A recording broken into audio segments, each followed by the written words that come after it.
alaykum. Bugungi laboratoriyamizda 3 fazali 2 cho'lg'onli transformatorni liniyaga ulash. Buning uchun bizga manba kerak bo'ladi.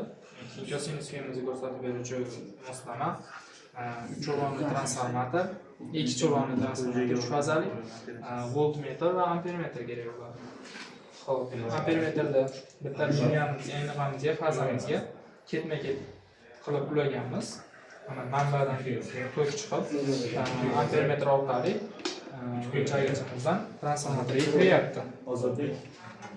Xo'p, bundan keyin transformatorda birinchi cho'lg'amini 3 burchak shaklida va ikkinchi cho'lg'amini ham 3 burchak shaklida ulab, voltmetrda parallel qilib ulab qo'yganmiz. Xo'p, keyin manbamizni yoqadigan bo'lsak, ko'rib turishingiz mumkin. Ko'rsatadigan bo'lsangiz, manbamizdan 379 volt kuchlanish chiqib ketyapti. Xo'p, ampermetrimiz ko'rsatyapti. Hop, 0.14 amper. Kosinus fiimiz где-то bir 0.86 ni ko'rsatyapti.